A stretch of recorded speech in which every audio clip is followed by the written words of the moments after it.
Hello everyone, I am Dr. Devashish Kaur. Welcome all of you to the platform of Physics Wala. India is one of the largest educational platform for online teaching program.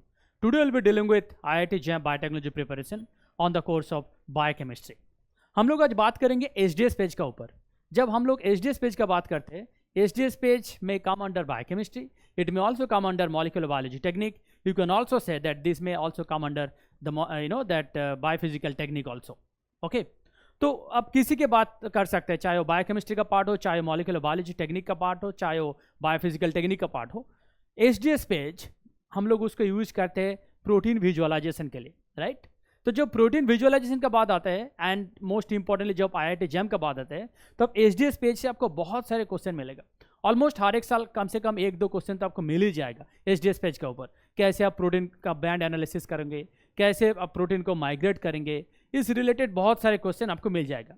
क्योंकि HDS page and protein purification, these are the most two important part of biochemistry from where you can expect maximum questions when it comes to IIT JAM Biotechnology preparation, right? तो चलिए हम लोग देखते हैं आज HDS page के बारे में बात करेंगे. साथ ही साथ हम लोग उसका 2 पार्ट डिस्कस करेंगे. एक है उसका इंस्ट्रूमेंटेशन पार्ट, दूसरा है उसका प्रोटीन एनालिसिस पार्ट, कैसे प्रोटीन को एनालिस करेंगे, ठीक है. क्योंकि ज़्यादातर क्या होता है, आप तो लैब में जब सीखेंगे, लैब में जब जेल चलाएंगे, चाहे आप BSc के स्टूडेंट्स हो, चाहे आप MSc के स्टूडेंट्स हो, जनरली आपका फर्स्ट सेमिस्टर में HDS पेज वाला जो प्रैक्टिकल आता है उसको आप रन कर ही लेते हो, राइट. बट एग्जाम में क्या आता है, एग्जाम में आपका इंस्ट्रूमेंटेशन रिलेटेड बात नहीं करते हैं.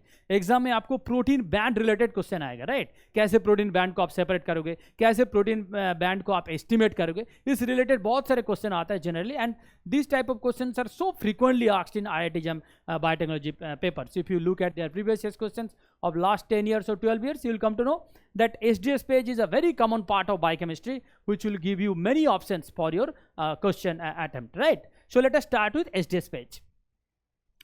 देखो, जब हम लोग HDS पेज का बात करते हैं,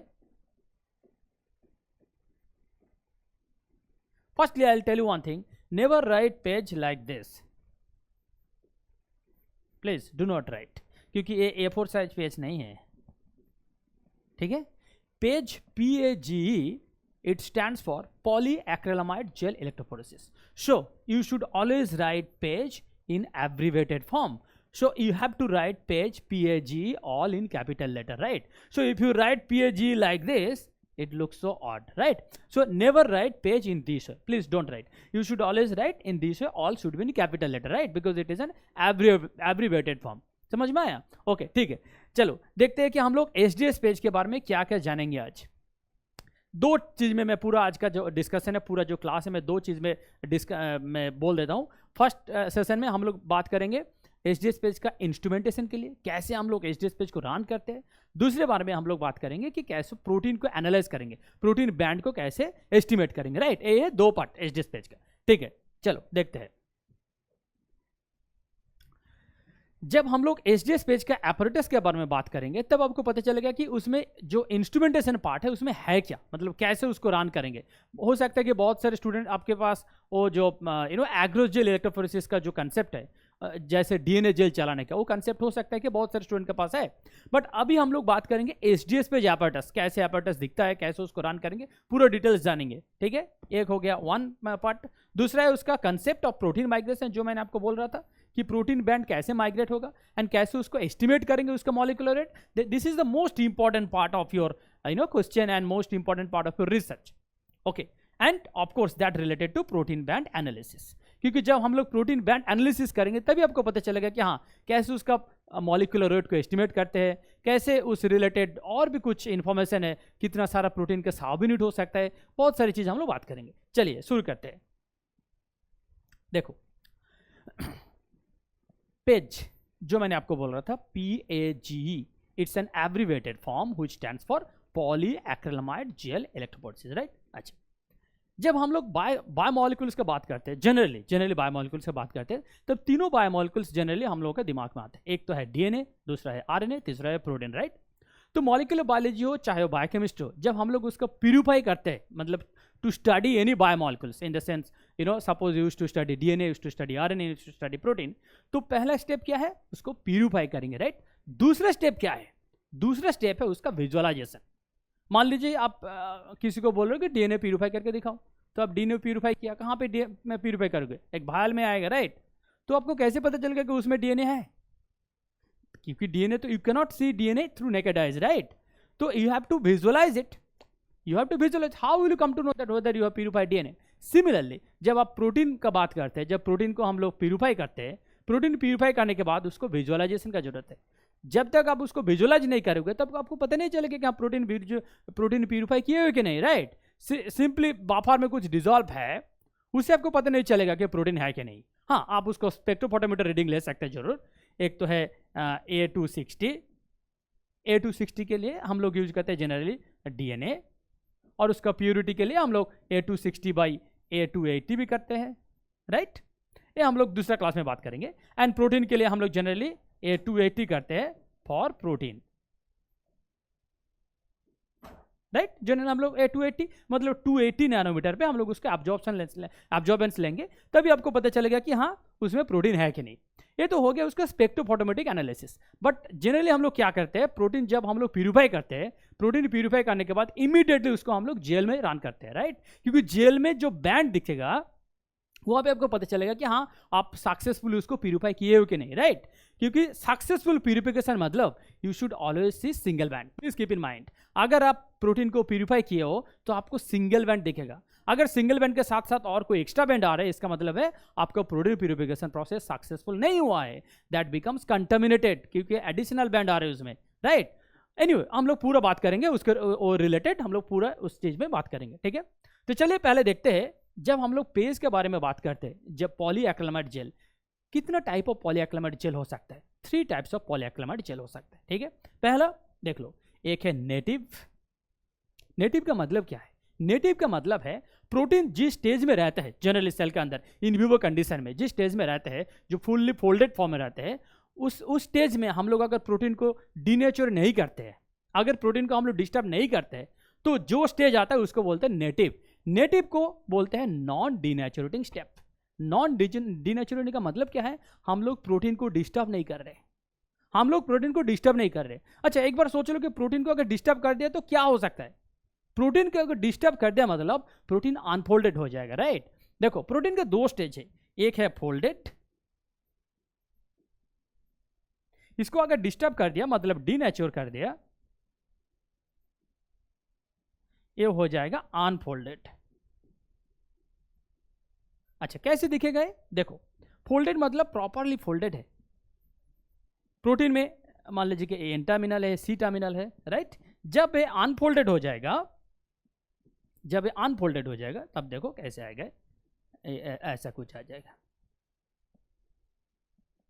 ऐसा कुछ आ जाएगा. इसका मतलब क्या है?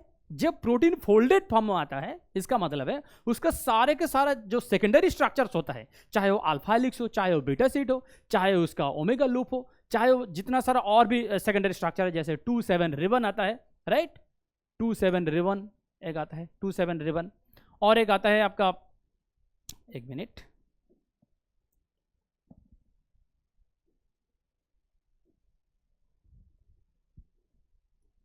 देखो 2,7 रिबन, 2,7 रिबन आता है, ये भी एक सेकेंडरी स्ट्रक्चर है, ठीक है? इस टाइप का बहुत सारे सेकेंडरी स्ट्रक्चर है जिसको हम लोग स्टेबल मानते हैं, जिसको हम लोग स्टेबल मानते हैं. और ये सब स्टेबल सेकेंडरी स्ट्रक्चर्स आता है जब प्रोटीन फोल्डेड फॉर्म में आता है, राइट? और वही प्रोटीन जब हम लोग उसको डीनेचर कर देते हैं यूजिंग सम डीनेचरेटिंग एजेंट, तब प्रोटीन अनफोल्डेड हो जाता है, राइट? तो अनफोल्डेड स्टेज मतलब क्या है? Denatured protein. तो हम लोग जब नेटिव का बात कर रहे हैं, जब हम लोग नेटिव का बात कर रहे हैं, in that case will not add any denaturing agent. Understood? तो एक है नंबर 1, मैं 3 टाइप का पेज का मैं बात करूंगा. पहले मैं बात कर रहा हूं नेटिव पेज का. नेटिव का मतलब है नॉन डीनेचुरेटिंग. देख लो, इसमें 2 वर्ड है, नॉन डीनेचुरेटिंग. नॉन डीनेचुरेटिंग का मतलब ही ये है कि उसमें हम लोग डीनेचुरेटिंग एजेंट नहीं डालेंगे, राइट? तो प्रोटीन का जो एक्चुअल जो ओरिजिनल प्रोटीन है, जो कि फोल्डेड स्टेज में है, उसी स्टेज में वो माइग्रेट करेगा, उसी स्टेज में उसको हम लोग देखेंगे, राइट? इसका मतलब है इस प्रोटीन में चाहे जितना भी सब यूनिट हो, वो एक साथ आएगा as a single band. Please keep in mind, अगर आप प्रोटीन को नेटिव पेज में रन करा रहे हो, you will never get double bands, you will always get a single band in native page. Okay, ठीक है. अब आते हैं नेक्स्ट, एसडीएस पेज. अच्छा, इसमें मैंने सिर्फ नेटिव लिखा, इसमें लिखा नेटिव पेज। दोनों में क्या डिफरेंस है? दोनों में एक डिफरेंस है, एक सिंगल वर्ड जिसको एसडीएस हम लोग बोल रहे हैं, ठीक है। तो एसडीएस हम लोग ऐड करेंगे। जब एसडीएस ऐड करेंगे तब क्या होगा? अच्छा, एसडीएस ऐड करने के लिए जब हम लोग एसडीएस ऐड करते हैं उसका दो बेनिफिट मिलता है। एक तो है SDS itself is a negative anionic detergent, it's an anionic detergent, right. SDS क्या है? Anionic detergent. तो जब वो एनायनिक डिटर्जेंट होगा तो डेफिनेटली वो क्या होगा, उसके लिए दो बेनिफिट आएगा प्रोटीन के ऊपर। नंबर वन, देखो, being anionic in nature, this SDS will add net negative charge to the protein molecule. समझ में आया?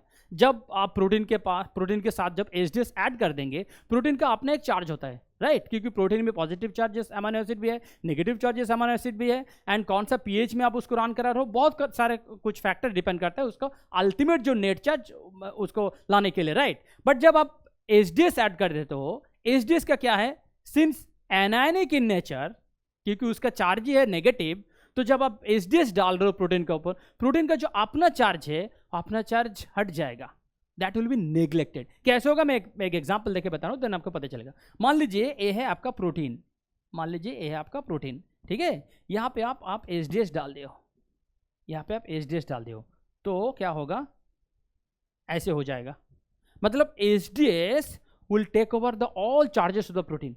सो इफ यू ऐड एसडीएस, मान लीजिए ए है SDS, being negative charge in nature, आप जहां पे एसडीएस डाल रहे हो, प्रोटीन का चार्जेस भी हो जाएगा नेगेटिव, ठीक है, क्योंकि प्रोटीन का चार्जेस पॉजिटिव भी हो सकता है, नेगेटिव भी हो सकता है अगर आप एसडीएस नहीं यूज करेंगे तो। बट अगर आप एसडीएस डाल दे हो, ऐसे जैसे मैं बोल रहा हूं कि SDS negative charge in nature है, इसीलिए जब आप एसडीएस डाल दोगे, राइट, तो प्रोटीन का अपना चार्जेस नेगेटिव हो जाएगा।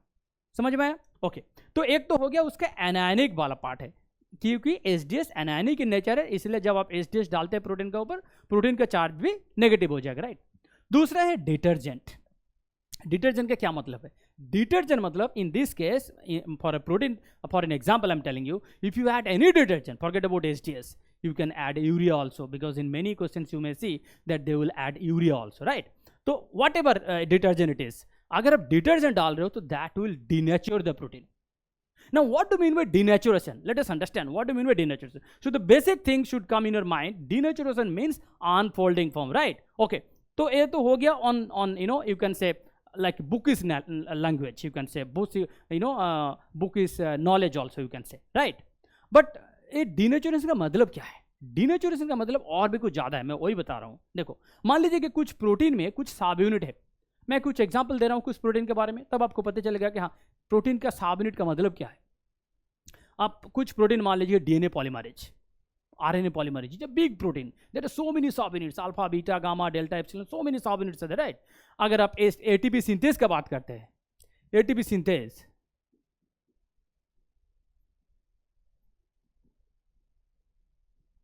एटीपी सिंथेज, इसमें भी काफी सारा सब यूनिट्स है, राइट, अल्फा, बीटा, गामा, इसमें काफी सारा सब यूनिट्स है।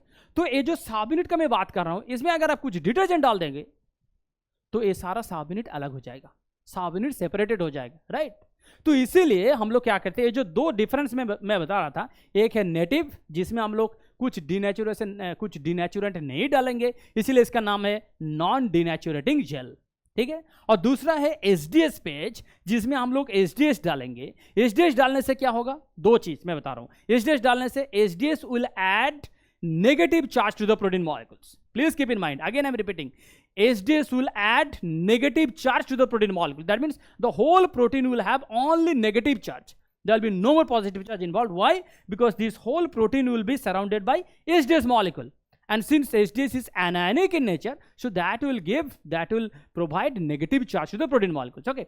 Now, another part of the SDS is that being detergent in nature, it will denature the protein. Right? Now, in which way will it denature the protein? Now, I'll tell you. See, when you talk about the secondary structures particularly, you will come to know that the non-covalent interactions will play a huge role in the stability. What are those non-covalent bonds? It can be a hydrogen bond. It can be, you know, your hydrophobic interactions. It can be salt bridge interactions. It can be ionic interactions. it can be van der Waals force. So these are all non-covalent interactions. These are, each and every non-covalent interactions will play a huge role in terms of protein stability. Even in the same thing you will see in case of DNA also. DNA gets more stability from its base stacking interactions, from its hydrogen bond interactions. So you will see the role of these non-covalent interactions in the stability of many macromolecules, like in case of DNA as well as in case of protein molecule, right? So the same thing will happen in case of protein when we'll talk about HDS. तो जब आप HDS डाल देंगे protein के ऊपर, क्या होगा, protein का जो स्टेबिलिटी है, तो जनरली स्टेबिलिटी आता है उसका दो चीज है, एक तो है उसका कोवेलेंट बॉन्ड, प्रोटीन में दो टाइप ऑफ कोवेलेंट बॉन्ड होता है, एक तो है आपका पेप्टाइड बॉन्ड, दूसरा है आपका डाइसल्फाइड लिंकेज, राइट? ये दो हो गया आपका कोवेलेंट बॉन्ड। बस इस दो को छोड़ के और भी बाकी सारा बहुत सारे नॉन कोवेलेंट बॉन्ड है जिसका बहुत सारा you can say major contribution है प्रोटीन के स्टेबिलिटी के ऊपर, राइट? तो उसमें कौन कौन सा बॉन्ड आता है, जो मैंने आपको बोल रहा था, उसमें हाइड्रोजन बॉन्ड भी है, उसमें हाइड्रोफोबिक इंटरेक्शंस है, उसमें आयनिक इंटरेक्शंस है एंड सॉल्ट-ब्रिज इंटरेक्शन है, काफ़ी सारा स्मॉल नॉन कोवेलेंट इंटरेक्शंस है जो कि एक साथ एक कंट्रीब्यूशन देगा प्रोटीन का स्टेबिलिटी के ऊपर, राइट?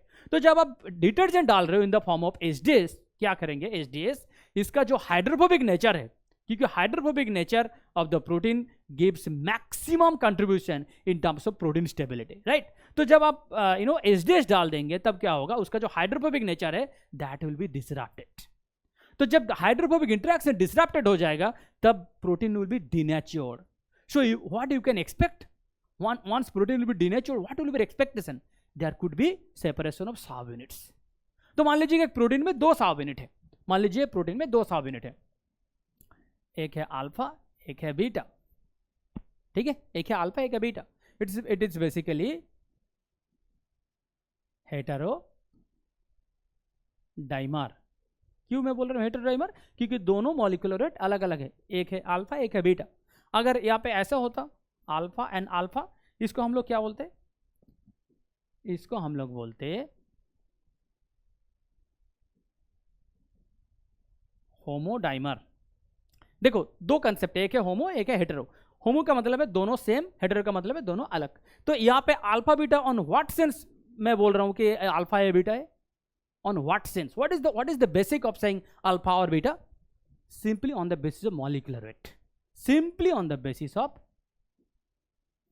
Molecular weight. अगर मॉलिक्यूलर रेट सेम है तो हम लोग उसको एक ही नाम पे बुलाएंगे, चाहे वो अल्फा अल्फा हो चाहे वो बीटा बीटा हो, ठीक है? तो अगर मॉलिक्यूलर रेट थोड़ा डिफरेंट है उसमें हो जाएगा alpha beta gamma delta epsilon, कुछ भी हो जाएगा, right? So for an example let's say यहाँ पे इसका मॉलिक्यूलर रेट है 50 किलो डाल्टन, इसका भी है 50 किलो डाल्टन, राइट? और इसका है 50 किलो डाल्टन, इसका है 60 किलो डाल्टन। तो इसीलिए यहाँ पे अल्फा बीटा का कंसेप्ट आया, इसलिए यहाँ पे अल्फा अल्फा का कंसेप्ट आया, क्योंकि दोनों का मॉलिक्यूलर रेट सेम है, ठीक है? ओके, चलते हैं नेक्स्ट। अब देखो यहाँ पे क्या है, HDS PAGE plus beta mercaptoethanol, plus beta mercaptoethanol. Beta mercaptoethanol क्या है? बीटा मार्कअप टू इथेनॉल है एक रिड्यूसिंग एजेंट। ये है एक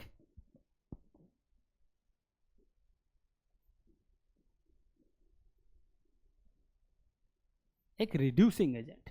यहाँ पे क्या रिड्यूस हो जाएगा, रिड्यूसिंग एजेंट का काम क्या है? यहाँ पे देखो क्या होता है, आपको आप IG का स्टडी स्ट्रक्चर स्टडी किया, IG मतलब इम्यूनोग्लोबुलिन, इम्यूनोग्लोबुलिन।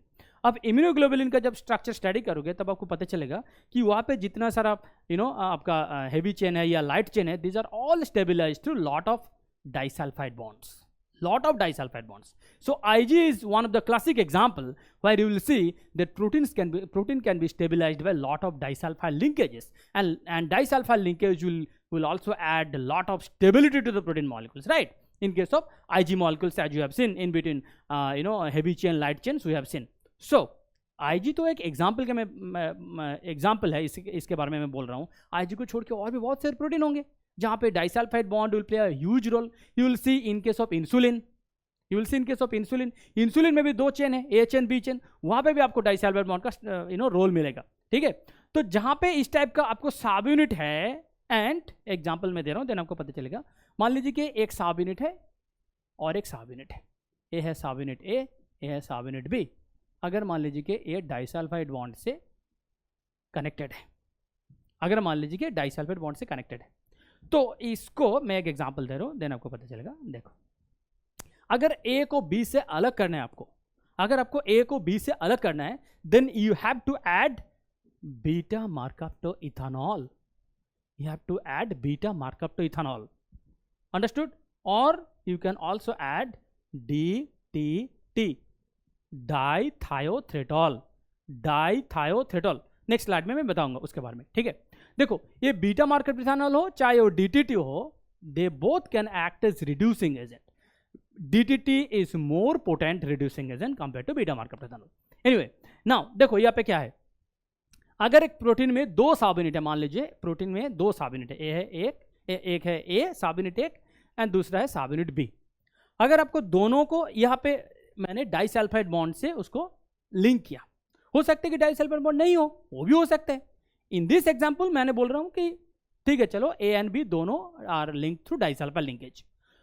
तो यहाँ पे अगर दोनों डाइसल्फाइड लिंकेज से स्टेबिलाइज्ड है, in that case you have to add beta mercaptoethanol to separate A from B. समझ में आया? अगर यहां पे आप बीटा मार्कअप इथेनॉल नहीं डाल रहे हो, सिर्फ एसडीएस आप डाल रहे हो, SDS cannot separate A from B. Why? Because SDS is not a reducing agent, SDS is simply an anionic detergent. ठीक है, तो एसडीएस क्या कर सकते हैं? एसडीएस मैक्सिमम हाइड्रोफोबिक इंटरैक्शन को डिसरप्ट कर सकता है. राइट? तो मान लीजिए एक ऐसा है ए बी सब यूनिट है, ठीक है, एक प्रोटीन का, एंड दोनों में there are no disulfide bond. These are stabilized through only let's say hydrophobic interaction.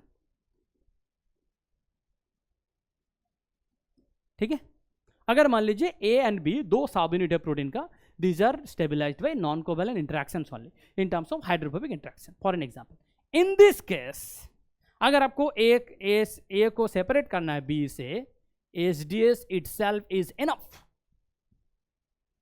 HDS itself is enough, क्योंकि these are not linked by disulfide linkage. आप समझ में आया?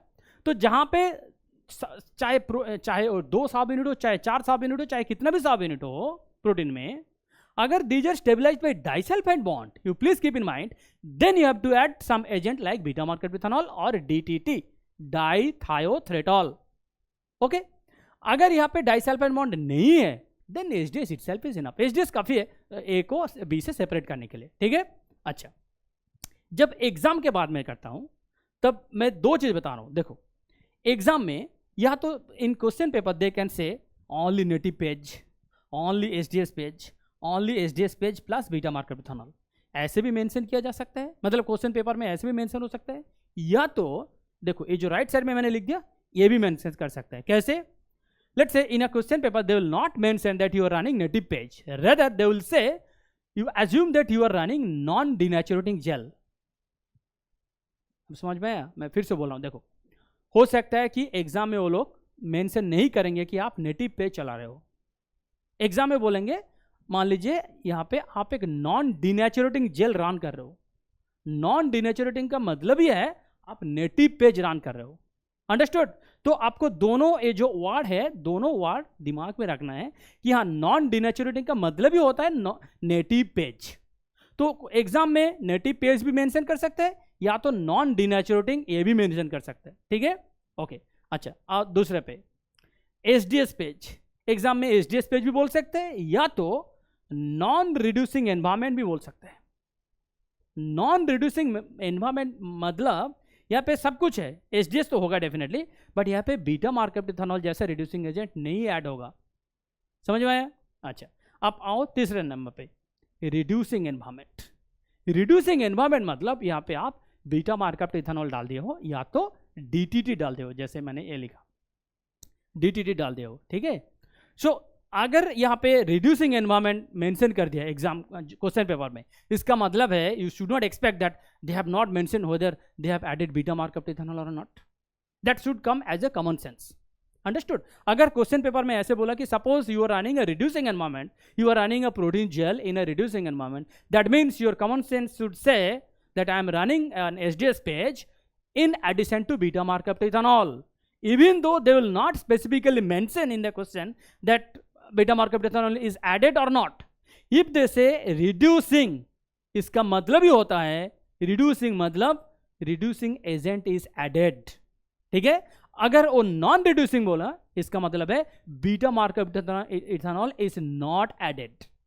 अब पूरा क्लियर हो गया, ठीक है। चलते हैं, चलो नेक्स्ट। मैंने जो बोल रहा था वही चीज यहां पे फिर है, थोड़ा एक बार देख लो, उसके बाद नेक्स्ट में जाएंगे। नेटिव पेज, देखो यहां पे क्या लिखा है, नेटिव पेज। नेटिव पेज में लिखा है कि the entire protein will be separated as a single band. Entire protein will give you a single band. इसका मतलब क्या है? मान लीजिए कि एक प्रोटीन का 2 सब यूनिट है, A एंड B। इसका मॉलिक्यूलर वेट है 40 किलो डाल्टन, इसका मॉलिक्यूलर वेट है 60 किलो डाल्टन, ठीक है। मैं यहाँ पे मेंशन नहीं किया A एंड B कैसे स्टेबलाइज्ड है, वो मेंशन नहीं किया, चाहे वो इसके अंदर डाइसल्फाइड बॉन्ड हो या ना हो, that I have not mention. Okay fine. तो अगर इसका आप नेटिव चला रहे हो, आपको कहां बैंड दिखेगा? आपको 100 किलो डाल्टन में बैंड दिखेगा, आपको 100 किलो डाल्टन में बैंड दिखेगा। नेटिव का मतलब ही ऐसा होता है कि नेटिव का मतलब ऑल द सब units should remain together, it should remain united. So that's why we run native PAGE only to know the actual molecular weight of the protein. समझ में आया नेटिव का क्या सिग्निफिकेंस है? नेटिव पेज का significance यही है, अगर आपको ये जानना चाहते हो कि प्रोटीन का एक्चुअल मॉलिक्यूलर वेट कितना है, for that purpose you have to run native PAGE. समझ में आया? ओके चलो दूसरे पे चलते हैं। HDS page. एचडीएस पेज के बारे में मैंने क्या बोला था? एचडीएस पेज है एक non reducing environment. Non reducing मतलब यहाँ पे बीटा मार्कअप इथेनॉल एडेड नहीं है। ओके अच्छा देखो यहाँ पे जो मैंने बोला था, the sub units of the protein which are stabilized by non-covalent interactions will be separated based on their molecular weight because HDS will destabilize the non-covalent forces। ठीक है, यही मैंने आपको बोल रहा था कि HDS जो है that will destabilize the non-covalent forces।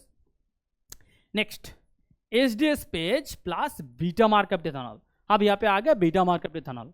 जब आप बीटा मार्कअप इथेनॉल की बात करते हैं, देखो मैंने क्या बोला था, बीटा मार्कअप इथेनॉल का क्या रोल है? Beta marked ethanol will break the disulfide linkage, right?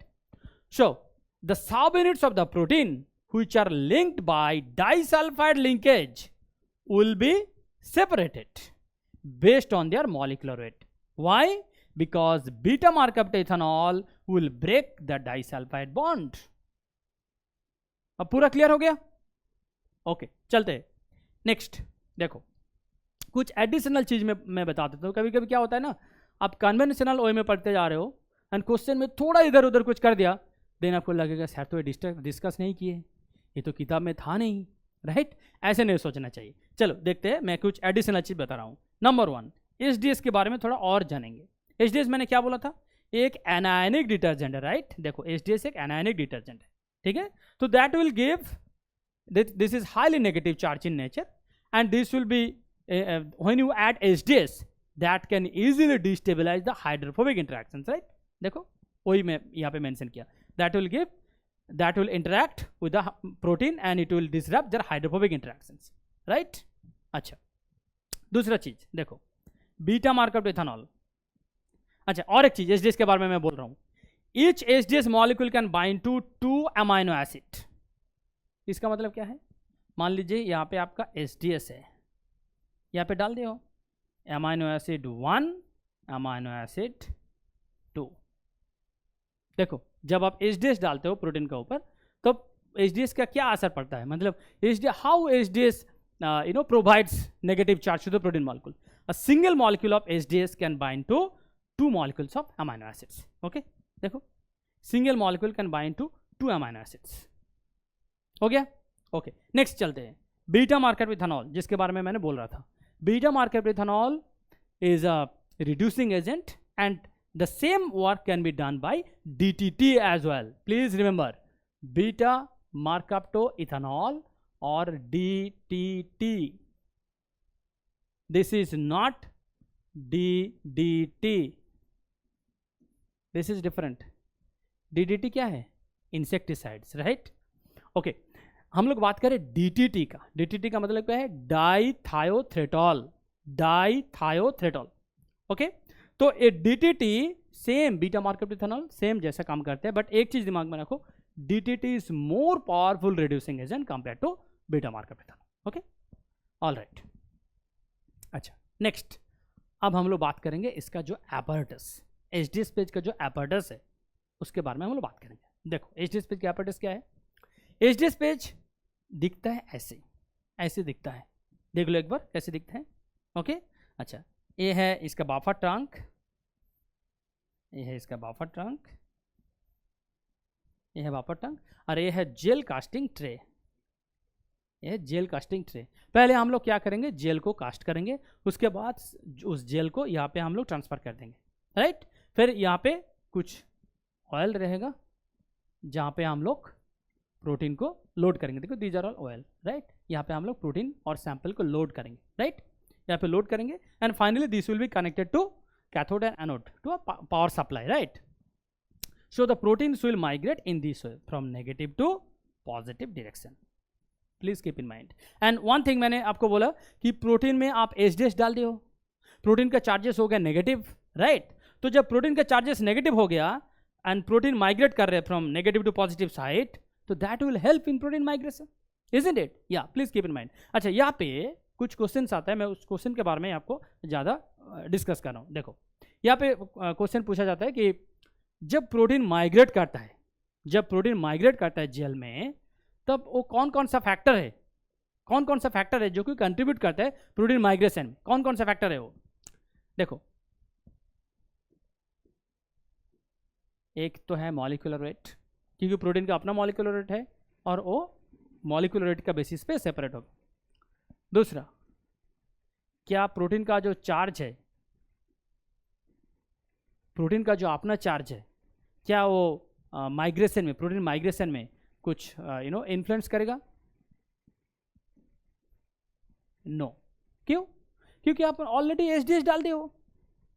जब आप एचडीएस डाल दिए हो प्रोटीन का ऊपर, प्रोटीन का जो अपना चार्जेस है that will not influence any more in protein migration. That is the beauty of HDS page.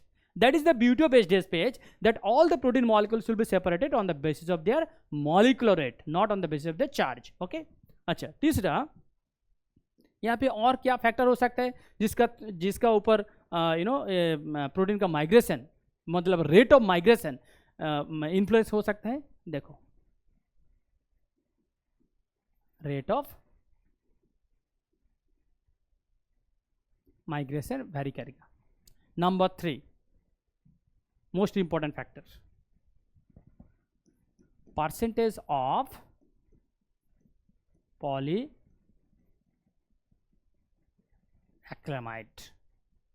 Percentage of polyacrylamide मतलब percentage of acrylamide and bisacrylamide. Okay, तो इसके बारे में मैं थोड़ा डिटेल्स बताऊंगा आपको. ये परसेंटेज कितना वैरी करता है और ये इसका वैरी होने से प्रोटीन के ऊपर कैसे असर पड़ेगा वो मैं बताऊंगा आपको. Number 4, the electrical voltage. Electrical voltage,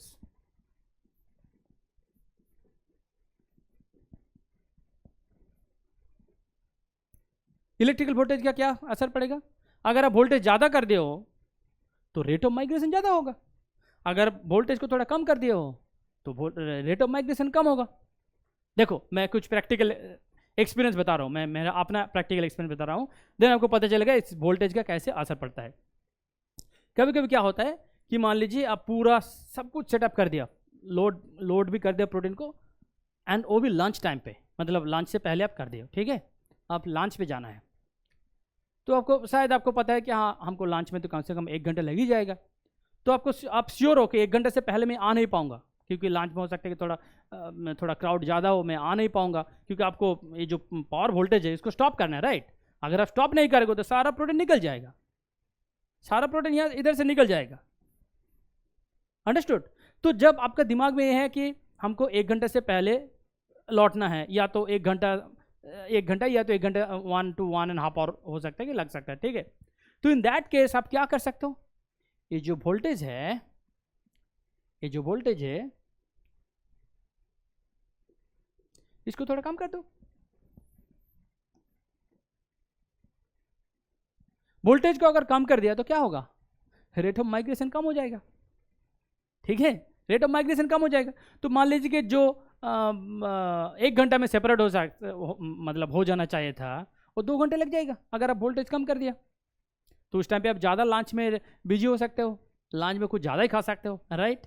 okay, अच्छा, तो वोल्टेज का एक बहुत बड़ा असर है। अगर वोल्टेज ज़्यादा कर दिया तो प्रोटीन माइग्रेशन बहुत फास्ट हो जाएगा, अगर वोल्टेज कम कर दिया तो माइग्रेशन लेट होगा, राइट। ओके, अब आता है परसेंटेज ऑफ पॉलीएक्रिलामाइड, इसका असर कैसे पड़ेगा। देखो जनरली क्या होता है, ये जो जेल है, ये जो पॉलीएक्रिलामाइड जो जेल है, मैं इसके बारे में और डिटेल मैं बताऊंगा, यहाँ पे सिर्फ मैं रेट ऑफ माइग्रेशन के बारे में बात कर रहा हूँ। अल्टीमेटली जेल में कुछ मोनोमर्स ऐसे होंगे जो कि पॉलीमर फॉर्म के, ठीक है। अच्छा, मैं कुछ दूसरा कलर यूज करता हूँ तब आपको पता चलेगा।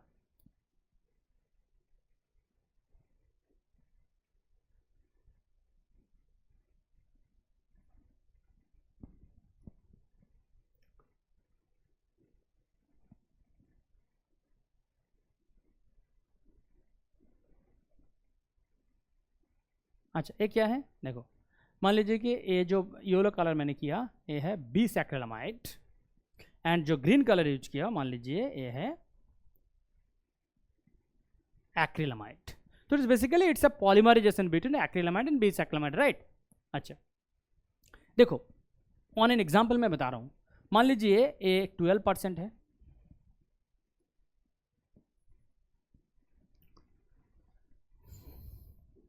मान लीजिए 12% है या तो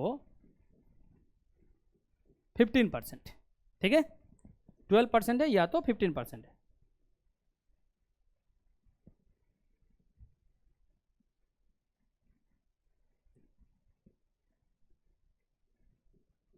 देखो 12% है या तो 15% है एक्रिलामाइड सॉल्यूशन, उसका परसेंटेज।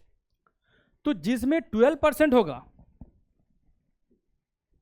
जिसमें 12% है और जिसमें 15% है, इसका असर कैसे पड़ेगा प्रोटीन का ऊपर, मैं बता रहा हूं। देखो जिस सॉल्यूशन में एक्रिलामाइड सॉल्यूशन, जिस जेल में एक्रिलामाइड सॉल्यूशन 12% है, इसमें आपको लार्जर वाला प्रोटीन जो है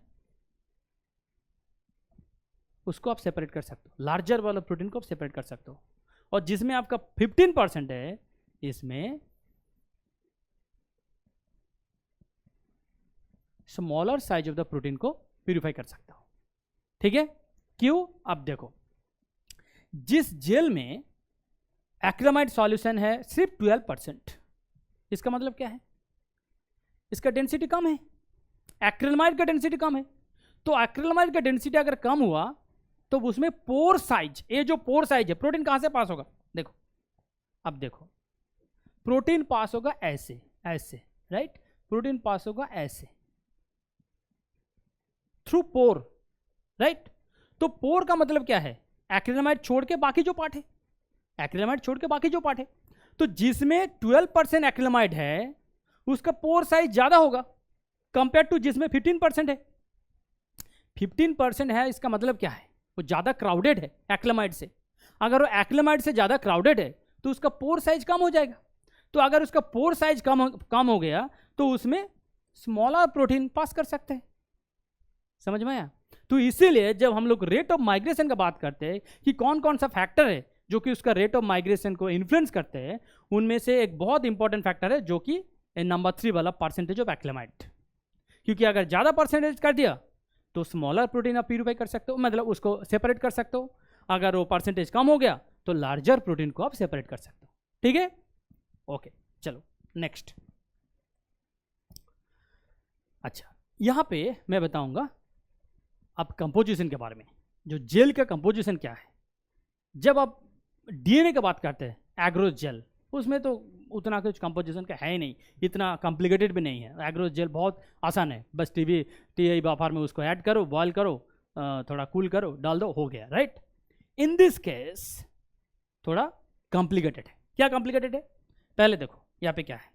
इसमें मोस्ट इंपॉर्टेंट चीज़ क्या है कि 2 पार्ट है, जेल का 2 पार्ट है। देखो ये है टोटल आपका जो जेल, ये है टोटल आपका जेल, इसमें दो पार्ट है, upper part and lower part, ठीक है। ये जो अपर पार्ट है, ये जो अपर पार्ट है, इसको हम लोग बोलते हैं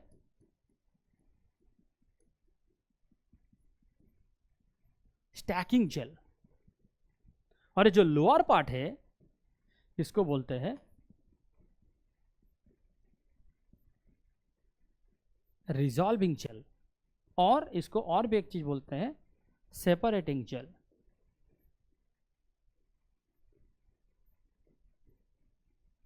सेपरेटिंग जेल इसका मतलब क्या है, पहले हम लोग एक देख लेते हैं कि स्टैकिंग जेल का मतलब क्या है एंड सेपरेटिंग जेल का मतलब क्या है। स्टैकिंग जेल का मतलब है यहां पे जब आप प्रोटीन को लोड कर रहे हो ना, यहां पे प्रोटीन को लोड किया, यहां पे लोड किया, यहां पे लोड किया, यहां पे लोड किया, यहां पे लोड किया, जब आप प्रोटीन को लोड कर रहे हो, all the protein should be stacked properly. It's like आप शायद 100 मीटर रन, 200 मीटर रन देखे होंगे, राइट, किसी मैराथन में या ऐसे किसी रेस में, राइट, रेस कंपटीशन में। वहाँ पे क्या होता है, जितना सारा कंपिटिटर्स होते हैं एक साथ लाइन में खड़ा हो जाते हैं, देन जो वहाँ पे जो जो ऑर्गेनाइजर है, ऑर्गेनाइजर क्या करते हैं, एक हुइसल बजाते हैं, राइट, क्या बोलते हो, be on your mark, be on your mark. तो ये जो स्टैकिंग जेल का मतलब है बी ऑन योर मार्क, मतलब सब लोग रेडी हो जाओ, अब सेपरेशन शुरू होगा। सेपरेशन इस स्टेज में नहीं होता है, सेपरेशन होता है सिर्फ इसी स्टेज में, इसीलिए इसका नाम है सेपरेटिंग जेल। इनफैक्ट जिन लोगों के पास वो प्रोटीन एचडीएस पे चलाने का थोड़ा एक्सपीरियंस है, उसको ये पता चलेगा कि जेल रन करने के बाद हम लोग जनरली ए वाला पार्ट को डिस्कार्ड कर देते हैं, इसको रखते ही नहीं है, क्योंकि इसमें प्रोटीन बैंड आता ही नहीं है कि नहीं, इसमें प्रोटीन बैंड आता ही नहीं है। इसका काम ही है सिर्फ प्रोटीन को स्टैक करना, ताकि प्रोटीन का जो बी ऑन योर मार्क मैंने जो बोल रहा था कि अब शुरू हो जाओ separation on the basis of your molecular weight, right, तो that will start from here onwards, that will start from here. अब समझ में आया? ओके, अच्छा, ये पे अगर देखोगे जितना सारा कंपोनेंट है, सारे कंपोनेंट ऑलमोस्ट सेम है, only thing is they differ in terms of their concentration, they differ in terms of their pH, otherwise सारे कंपोनेंट आपका सेम ही मिलेगा। क्या क्या कंपोनेंट है, एक तो है आपका ट्रिस बफर, एक तो है आपका ट्रिस बफर। अच्छा, ट्रिस बफर के बारे में मैं कुछ बोल रहा हूं, सुनो। ये जो ट्रिस होता है, ट्रिस जनरली एक पाउडर फॉर्म में आता है, राइट।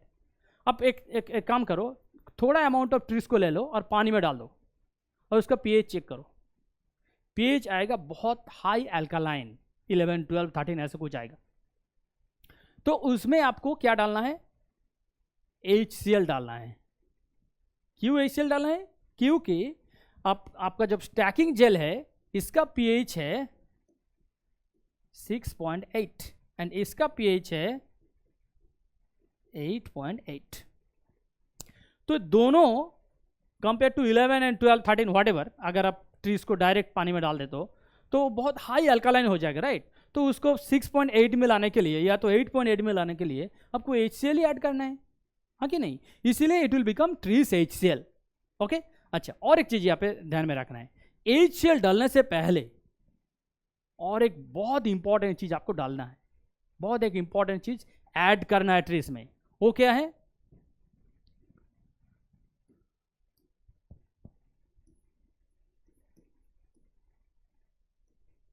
ग्लाइसिन, वो है ग्लाइसिन।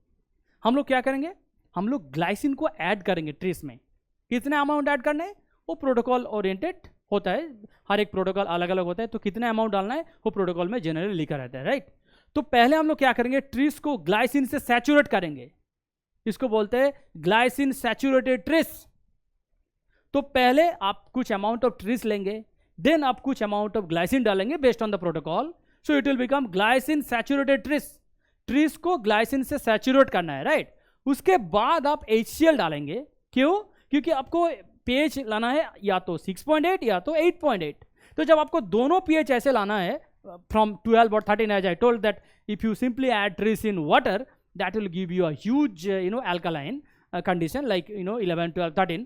So यहाँ पे आपको लाने के लिए HCl ही डालना है, but before HCl you have to add glycine. So first you have to make sure the tris should be glycine saturated, followed by HCl addition, which will give you two different pH conditions, either 6.8 और 8.8, right? Okay.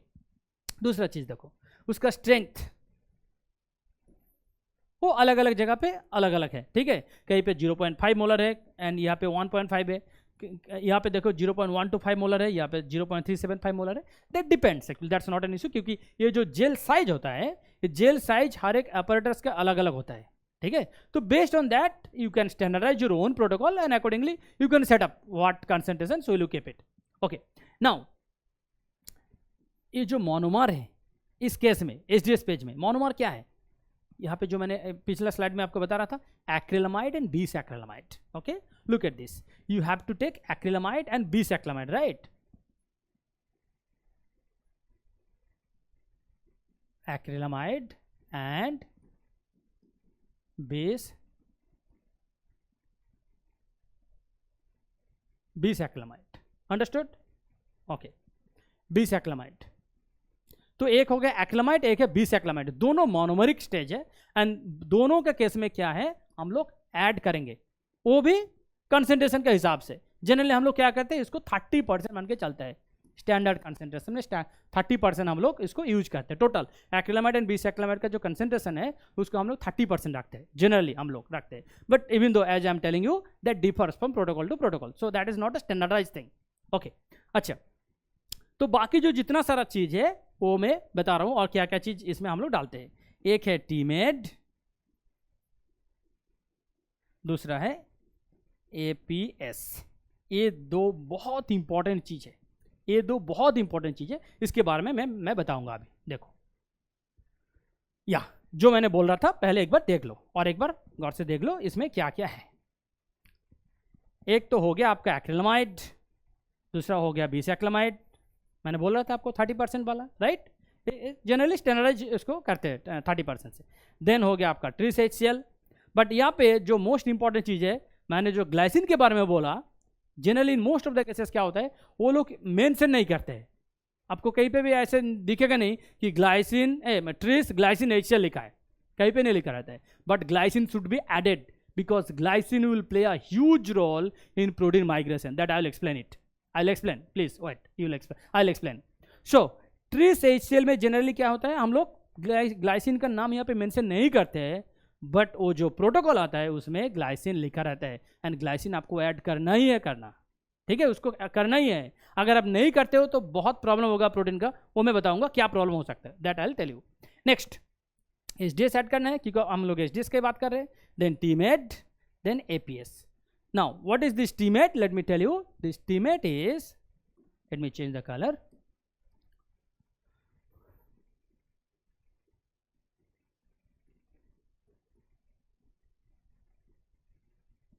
Tetra methyl ethylene diamine. Okay, tetra methyl ethylene diamine, TMAT. Okay, next और एक चीज है वो है APS. APS क्या है?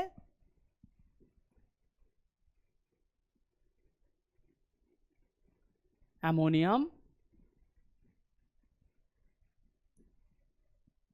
परसल्फेट. Ammonium परसल्फेट, ठीक है? अच्छा, और फाइनली आपको डिस्टिल वाटर भी चाहिए. अब देखो, जो मैंने दो चीज बोल रहा था, एक तो है स्टैकिंग जेल, दूसरा है आपका रिजॉल्विंग जेल, ठीक है? एक हो गया स्टैकिंग जेल, दूसरा होता है रिजॉल्विंग जेल. अच्छा, एक चीज आपको दिमाग में रखना है, दोनों का परसेंटेज अलग अलग है. देखो यहाँ पे कंसेप्ट आप डेवलप करो, दोनों का कंसेंट्रेशन अलग अलग है. एक है स्टैकिंग जेल का कंसेंट्रेशन, दूसरा है रिजॉल्विंग जेल का कंसेंट्रेशन, ठीक है? अगर एग्जाम में कुछ ऐसा क्वेश्चन आया कि मान लीजिए आपको लार्जर प्रोटीन सेपरेट करना है या तो स्मॉलर प्रोटीन सेपरेट करना है, तो which of the following gel composition will you modify, will you edit or whatever it is. So they will give you 4 options, right?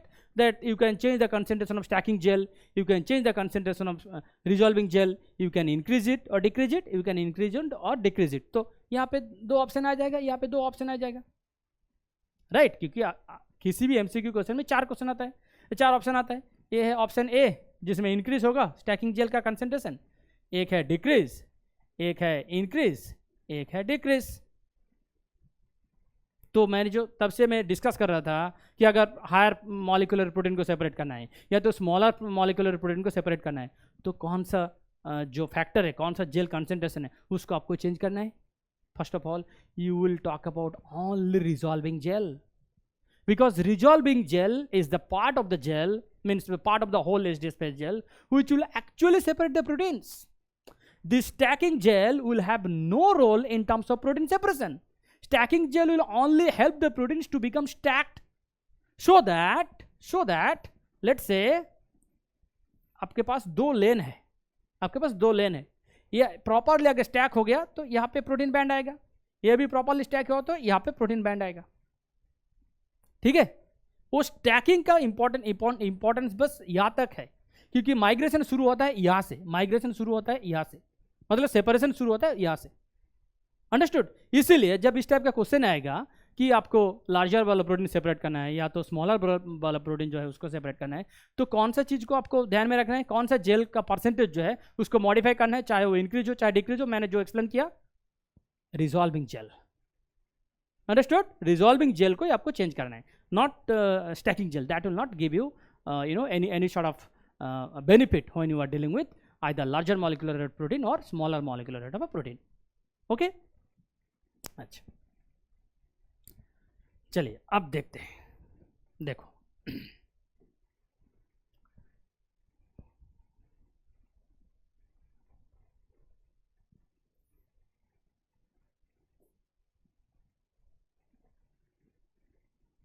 अच्छा, देखो यहाँ पे, देखो डायरेक्ट में यहाँ पे दिखा रहा हूँ. देखो क्या होता है, या देखो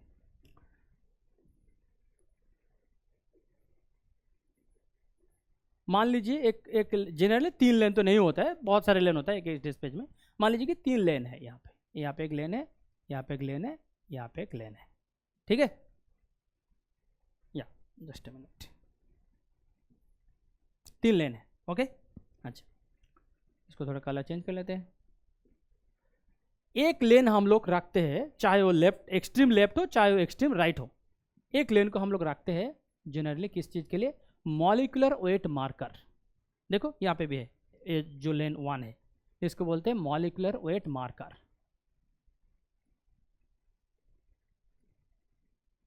मॉलिक्यूलर वेट मार्कर, इसका क्या काम होता है, इसका काम होता है कि रेफरल बैंड देना आपको. क्योंकि देखिए मान लीजिए कि यहाँ पे आपका सैंपल 1 है, यहाँ पे आपका सैंपल 2 है, मतलब प्रोटीन सैंपल 1 है, प्रोटीन सैंपल 2 है.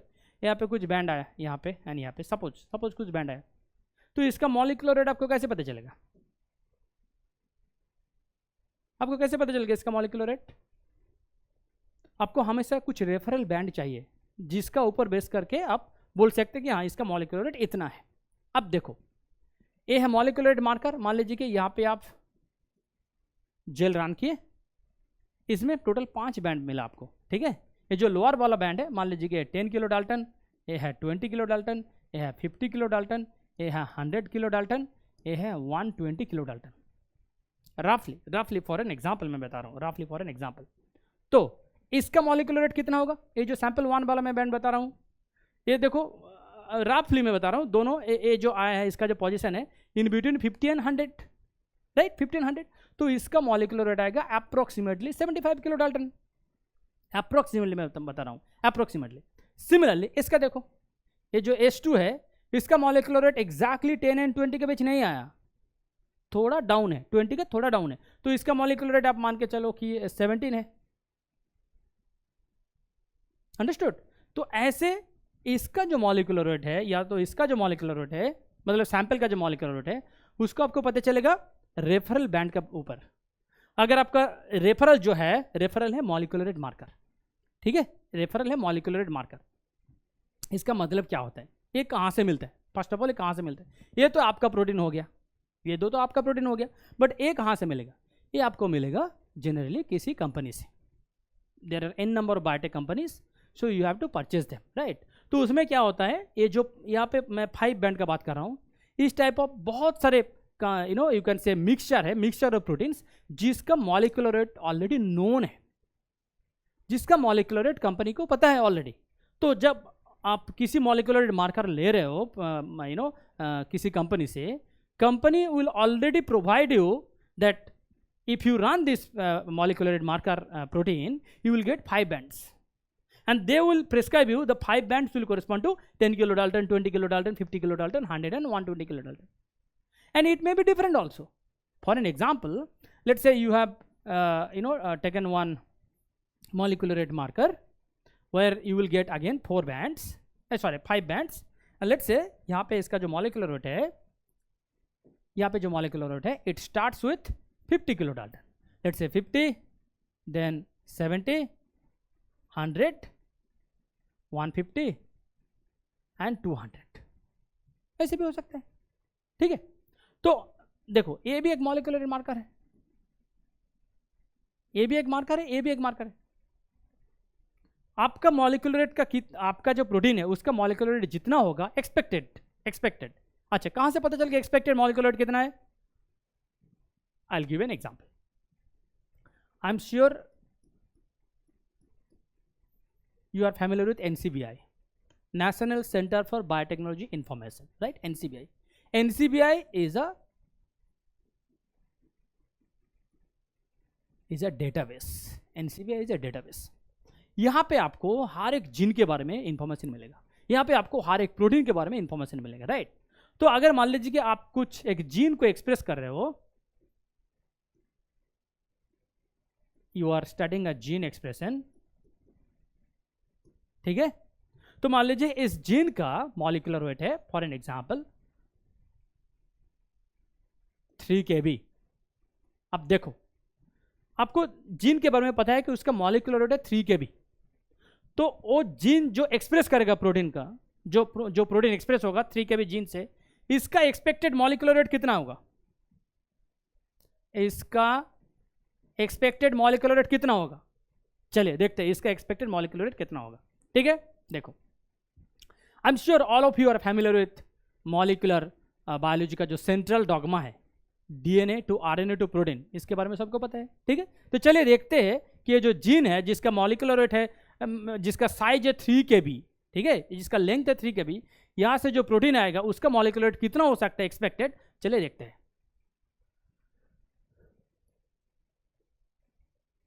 जीन है 3 kb। अच्छा, एक पेज ले लेते हैं, एक्सट्रैक्ट पेज ले लेते हैं, तब आपको और अच्छे से पता चलेगा।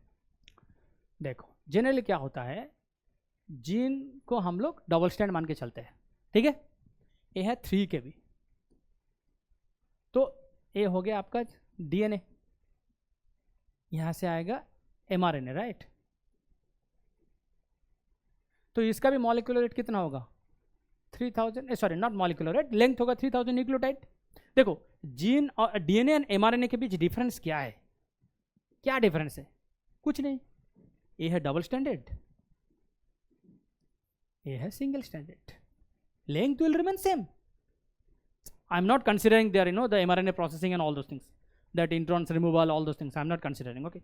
So simply if I consider the difference between DNA and RNA, on an average हम लोग क्या डिफरेंशिएट करते हैं, मतलब कैसे डिफरेंशिएट करते हैं? डीएनए डबल स्टैंडर्ड होता है, एमआरएनए सिंगल स्टैंडर्ड है, राइट?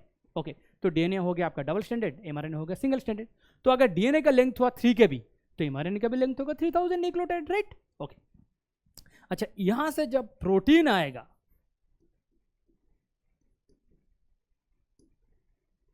पहले देखते हैं कि यहां पे कितना सारा अमाइनो एसिड आएगा, राइट?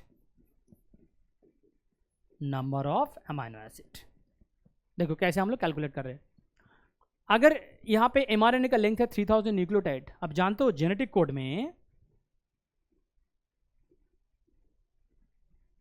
ये जो जेनेटिक कोड है, यहाँ पे आप जानते हो कि 3 nucleotide will code for single amino acid, right? Let's say for an example AUG, it codes for methionine, right? है कि नहीं? इसका मतलब है every 3 nucleotide will code for a single amino acid. तो अगर एमआरएनए का लेंथ हुआ 3000, एमआरएनए का अगर लेंथ हुआ 3000, तो कितना अमाइनो एसिड आएगा यहाँ पे? 1000, राइट? यहाँ पे कितना आएगा? 1000 अमाइनो एसिड आएगा। अगर 1000 अमाइनो एसिड आएगा तो यहाँ पे इसका एक्सपेक्टेड मॉलिक्यूलर रेट कितना होगा? कितना होगा? हर एक अमाइनो एसिड का एवरेज मॉलिक्यूलर रेट कितना होता है? 110 डाल्टन, राइट? तो कैलकुलेट करते हैं, 1000 इंटू 110 डाल्टन। इसको हम लोग किलो डाल्टन में लिखेंगे, तो इसको फिर 1000 से डिवाइड कर दो, तो इसका कितना आएगा 110 किलो डाल्टन। अब समझ में आया? अब देखो एक बार फिर से देखो, डीएनए जिसका लेंथ है 3 kb, डीएनए जिसका लेंथ है 3 kb, वो डीएनए जब किसी प्रोटीन को एक्सप्रेस करता है, उस प्रोटीन का मॉलिक्यूलर रेट कितना होगा 110 किलो डाल्टन। ठीक है, तो ये इंफॉर्मेशन आपको एनसीबीआई से पता चल जाएगा, National Center for Biotechnology Information. As I am telling you, this is a database. इस डेटाबेस से आपको हर एक इंफॉर्मेशन मिल जाएगा, चाहे जीन का मॉलिक्यूलर रेट कितना हो, वो जो प्रोटीन एक्सप्रेस करेगा प्रोटीन का मॉलिक्यूलर रेट कितना होगा, सारे इंफॉर्मेशन वहाँ पे आपको मिल जाएगा। ठीक है, तो in that basis you will choose which molecular weight marker will you take. आपको 110 आया, राइट? आप ए भी ले सकते हो, आप ए भी ले सकते हो, दोनों ए भी ले सकते हो।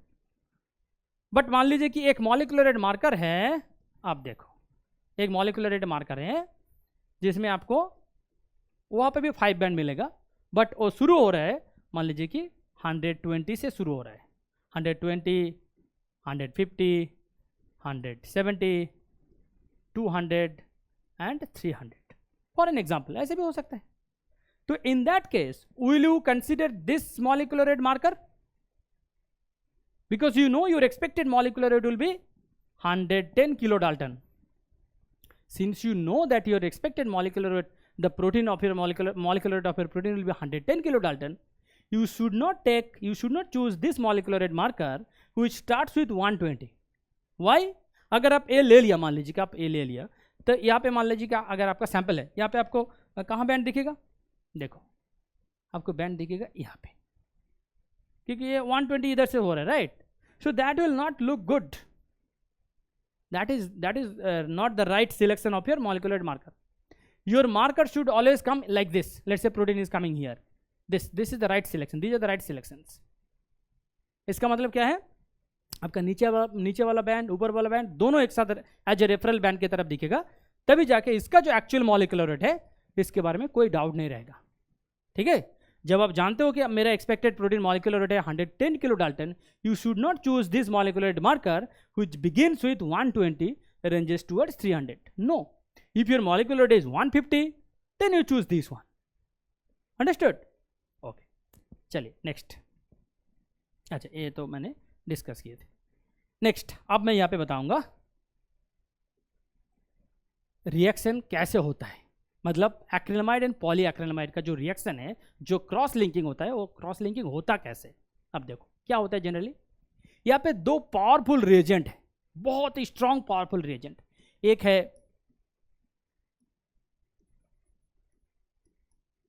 टीमेड, दूसरा है APS.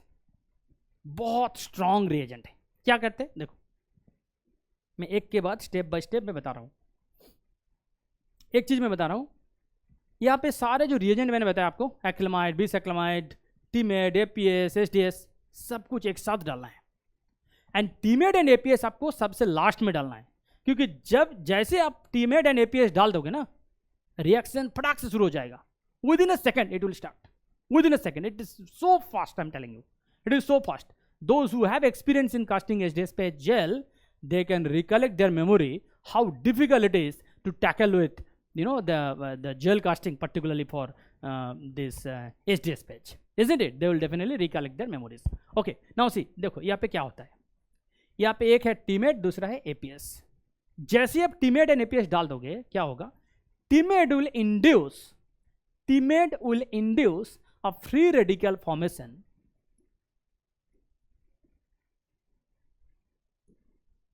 A free radical formation from APS.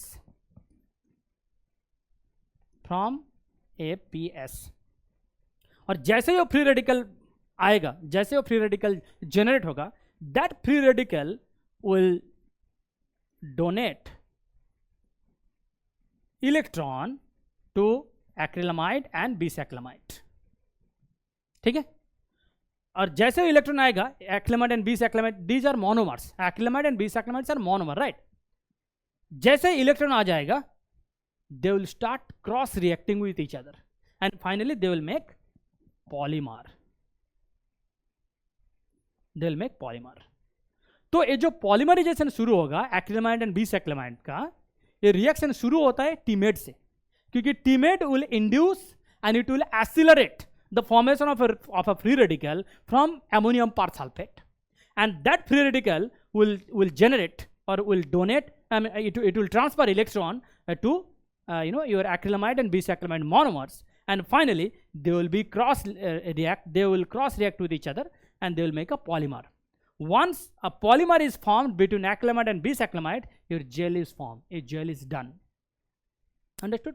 So this is the way we do it for both stacking gel as well as for resolving gel. दोनों के लिए हम लोग सेम चीज यूज करते हैं, ठीक है. बट जो मैंने आपको पहले बताया उसका कंसेंट्रेशन अलग होता है एंड पीएच अलग होता है, कि वो तो ऑलरेडी आप फिक्स कर चुके हो by adding HCl of different concentration, right. Okay, तो वही जो मैंने आपको बता रहा था, ये है देखो structure of APS and structure of TEMED, ठीक है. ये मैंने आपको बता रहा था. टीमेट क्या है, इसका फुल फॉर्म क्या है, मैंने क्या बताया था कुछ देर पहले मैंने आपको बताया क्या है. Try to recollect your memory. Tetramethyl ethylene diamine. मैं फिर से बोल रहा हूँ, tetramethyl ethylene diamine. Okay, that is called TEMED. And then APS, ammonium persulphate. Okay, चलिए यहाँ पे देखो वो जो मैंने बता रहा था, एक्रिलामाइड एंड बीसएक्रिलामाइड. एक्रिलामाइड है आपका ब्लू कलर एंड बीसएक्रिलामाइड है ग्रीन कलर. देखो है ग्रीन कलर, दोनों क्रॉस लिंक हो गया. देखो green blue green blue green blue green blue green blue, like ऐसे क्रॉस रिएक्ट हो गया in between acrylamide and bisacrylamide, right. Okay, अब देखो ये सबसे बड़ा इंपॉर्टेंट पार्ट है कि प्रोटीन माइग्रेट कैसे करेगा. This is the you can से the fundamental science behind your protein migration. अब देखो पहले एक चीज यहाँ पे समझ लो, उसके बाद I will take you here. Look at this. यहाँ पे आपका दो पार्ट है, जेल का दो पार्ट है, ठीक है. एक है मैंने जो आपको बताया स्टैकिंग, दूसरा है रिजॉल्विंग. अच्छा, दोनों में जो मेजर डिफरेंस है वो है पीएच का. यहाँ पे आपका पीएच है 6.8, यहाँ पे है 8.8. तो 6.8 जो है pH, that is close to 7, right? So when it is close to 7, so basically it is a kind of physiological pH, isn't it? 7 को हम लोग physiological pH मान के चलते हैं. जब 8.8 का बात आते हैं, 8.8 है kind of alkaline pH, because it is more than 7, it is alkaline, right? Okay, अच्छा देखो यहाँ पे क्या होता है. यहाँ पे आपका जो प्रोटीन माइग्रेशन हो रहा है नेगेटिव टू पॉजिटिव, प्रोटीन जो माइग्रेट होगा नेगेटिव टू पॉजिटिव. अच्छा, on what basis, I mean who will influence them? Electrical voltage, right. Electrical voltage will influence them in their migration. चलिए तो देखते हैं हम लोग यहाँ पे कौन कौन सा ऐसी चीज है जो कि इलेक्ट्रिकल वोल्टेज से इन्फ्लुएंस हो जाएगा, मतलब जिसका माइग्रेशन इलेक्ट्रिकल वोल्टेज से इन्फ्लुएंस हो जाएगा. चलिए देखते हैं वो. नंबर 1, एक तो होगा प्रोटीन जो कि ऑलरेडी HDS से अटैच्ड हो, राइट. एक हो गया आपका प्रोटीन जो कि ऑलरेडी HDS से बाउंड है. दूसरा क्लोराइड, क्योंकि आप हाइड्रोक्लोरिक एसिड ऐड किए हो ट्रिस से HCl बनाने का टाइम, राइट. तीसरा जिसके बारे में मैंने बार बार आपको बोल रहा था वो है ग्लाइसिन, राइट. मैंने आपको बार बार बोल रहा था कि जब ट्रिस HCl बनाएंगे उससे पहले आपको ट्रिस को ग्लाइसिन से सैचुरेट करना है, उसके बाद ही आप HCl डालोगे, राइट. तो ये हो गया ग्लाइसिन. ये तीनों कंपोनेंट, ये जो 3 कंपोनेंट है, इस 3 कंपोनेंट इलेक्ट्रिकल इन्फ्लुएंस से इन्फ्लुएंस्ड हो जाएगा. तो इसका रेट ऑफ माइग्रेशन अभी देखो कैसे चेंजेस होता है, ठीक है. चलिए देखते हैं. अच्छा, मुझे दूसरा कलर ले लेते हैं. हाँ ठीक है, चलो देखो. जब आपका pH है 6.8, पहले आप यहाँ पे लोड कर दियो, राइट. यहाँ पे लोड कर दिया हो, जब यहाँ पे लोड कर दिया हो प्रोटीन, तो यहाँ पे क्या होगा, आपका पीएच कितना होगा स्टैकिंग जेल पे 6.8, मतलब फिजियोलॉजिकल पीएच 7। अच्छा, जब फिजियोलॉजिकल पीएच का मैं बात कर रहा हूँ, तो ग्लाइसिन का क्या चार्जेस रहेगा? ग्लाइसिन का चार्जेस रहेगा न्यूट्रल, क्योंकि फिजियोलॉजिकल पीएच है, glycine will be neutral, right. SDS तो ऑलरेडी नेगेटिवली चार्ज है प्रोटीन के साथ, ऑलरेडी नेगेटिव चार्ज दे दिया। क्लोराइड तो ऑलरेडी नेगेटिव है, राइट। अच्छा, तो जब ये ऐसे माइग्रेट होगा, जब इधर से या मतलब स्टैकिंग से रिजॉल्विंग की तरफ जब माइग्रेट होगा, फर्स्ट हम लोग बात करेंगे जब माइग्रेट यहाँ पे होगा 6.8 का अंदर होगा, राइट। जब 6.8 का अंदर माइग्रेट होगा, कौन है इस तीनों में से जो कि आगे दौड़ेगा, एंड कौन है जिसका माइग्रेशन थोड़ा लास्ट में जाएगा, एंड कौन है जो कि इसका बीच में आएगा? क्योंकि मैं 3 का बात कर रहा हूं, chloride, protein bound HDS and glycine, ठीक है।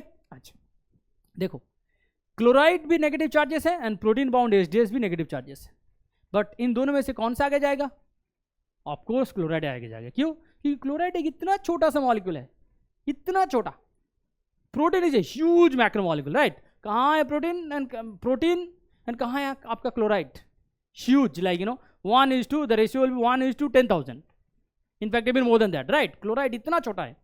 तो ये जो यहाँ पे जो माइग्रेशन आएगा, पहले आएगा आपका क्लोराइड, देन आएगा आपका प्रोटीन बाउंड एचडीएस, देन आएगा आपका glycine. In this order they will migrate in stacking gel. फिर से देखो, in stacking gel when they will migrate, first आएगा chloride, followed by protein bound HDS, followed by glycine. Understood? Okay. जैसे ये तीनों चीज यहां पे आ गया, यहां का पीएच कितना है? 8.8, हाईली अल्कालाइन है। यहां पे क्या चेंजेस आएगा? यहां पे ये जो क्लोराइड है, क्लोराइड तो क्लोराइड, इसका -1 चार्ज रहेगा, कोई प्रॉब्लम नहीं है। बट प्रोटीन बाउंड एचडीएस, ये भी नेगेटिव चार्जेस रहेगा, प्रॉब्लम नहीं, क्योंकि आप एचडीएस ऐड कर दियो, प्रोटीन का तो कुछ चार्जेस है ही नहीं। देन मोस्ट इंपॉर्टेंट चीज है ग्लाइसिन। 8.8 है अल्कालाइन पीएच, ग्लाइसिन आ जाएगा negative. Glycine will become deprotonated, glycine will become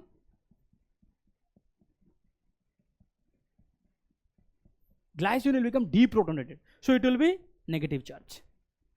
So now देखो, तीनों का नेगेटिव चार्ज हो गया अभी, राइट।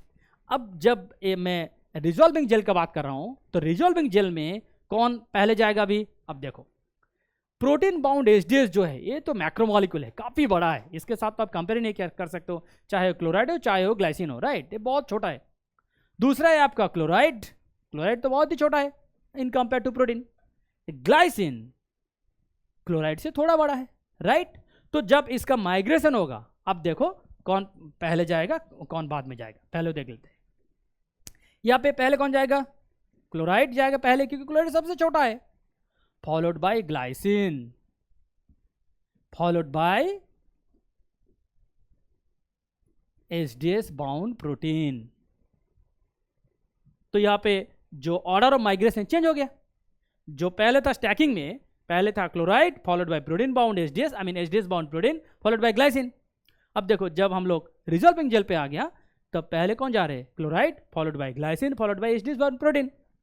अब देखो ग्लाइसिन का क्या रोल है? Who can say what is the role of glycine here? देखो, glycine helps maintain protein in the same lane. Glycine का रोल है ट्रैकर, ट्रैकर। ग्लाइसिन आगे आगे जाते हैं ताकि प्रोटीन का आने का जो रास्ता है उसको क्लियर कर देते हैं, इसीलिए इसको बोलते हैं tracker. Glycine acts as a role of tracker, क्योंकि ग्लाइसिन आगे जाएगा तभी उसी रास्ते पे प्रोटीन आएगा। अंडरस्टूड? मैं एक एग्जांपल देन आपको और अच्छे से पता चलेगा। मान लीजिए यहाँ पे आपका 2 लेन है, आप यहाँ पे कुछ लोड किए हो, आप यहाँ पे कुछ लोड किए हो, राइट। अब जब यहाँ पे लोड किए हो, एक ये बैंड आपको यहीं पे मिलेगा, right. You should not come to this side.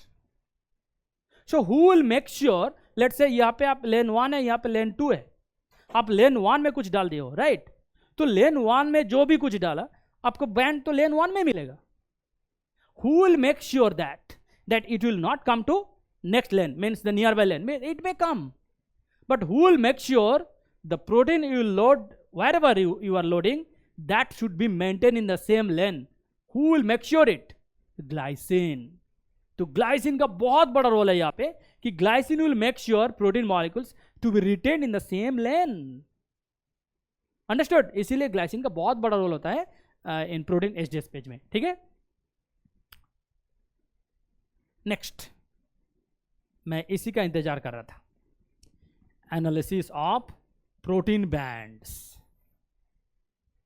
यहां से आपको क्वेश्चन मिलेगा, यहां से आपको क्वेश्चन मिलेगा. तो मैं एकदम देखो, फर्स्ट फिर से मैं बता रहा हूं, मैं पहले आपको बोला था कि मैं दो चीज में बात करूंगा एचडीएस पेज का. एक तो है उसका एपर्टस कैसे माइग्रेट होता है, दूसरा है analysis, how to analyze the protein bands. Because अभी मैं जो बताने जा रहा हूं, अभी जो मैं जो बताऊंगा अभी कैसे आप एनालाइज करोगे प्रोटीन का जो बैंड है एचडीएस पेज में, that will be the ultimate part of your protein HDS page, because from that part you will get n number of questions in both IIT JAM and any other related exams. If you appear on like any integrated PhD also, you will face a lot of questions on that concept. Okay, so let us start. How will you estimate and how will you analyze the protein bands using HDS page? Let us start. देखो यहाँ पे मैं कुछ करके दिखाऊंगा आपको. देखो यहाँ पे मैंने कुछ एग्जाम्पल सेट कर दिया. एग्जाम्पल मैंने कैसे सेट किया? On the basis of questions, मतलब क्वेश्चन जैसे आता है on that basis I have set some example. मैंने आपको वही बताऊंगा. अब देखो एक बार, I will start with first example. ठीक है, देखो यहाँ पे एक प्रोटीन है जिस प्रोटीन में 4 सब यूनिट है. Subunit A, B, C and D. देखो इसका मॉलिक्यूलर वेट है 60 किलो डाल्टन. देखो सबका मॉलिक्यूलर वेट 60 किलो डाल्टन है.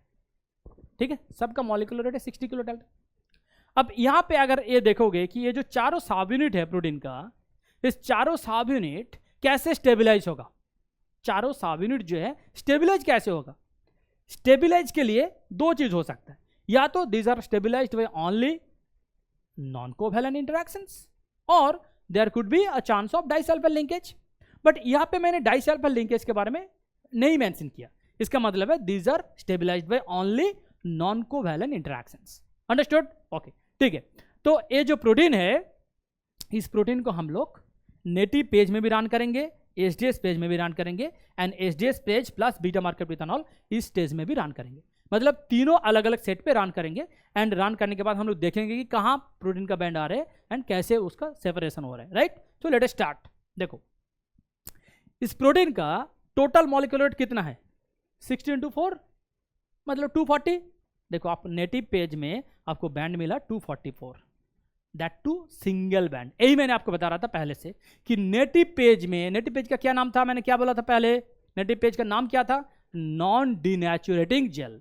नॉन डिनेचुरेटिंग का मतलब क्या है? You will not separate any of their sub units, so all the सब यूनिट्स विल रिमेन यूनाइटेड. ठीक है, तो यहाँ पे प्रोटीन का मैं देख रहा हूँ कि 4 सब यूनिट है, चारों सब यूनिट एक साथ सेपरेट होगा 240 किलो डाल्टन पे एज ए सिंगल बैंड देगा आपको. राइट, अच्छा ठीक है. नेक्स्ट आओ एचडीएस पेज. एचडीएस पेज में मैंने क्या बोला था? एचडीएस पेज में मैंने ये बोला था अगर किसी सब यूनिट डाइसल्फाइड बॉन्ड से जुड़ा ना हो, मतलब अगर किसी sub units are only stabilised by non covalent interactions, to separate them HDS itself is enough. So यहाँ पे देखो अगर आप एचडीएस डाल दोगे तो A, B, C and D all 4 should be separated, and when all 4 will be separated, where will you expect the band? You will expect the band at 60 kilo Dalton.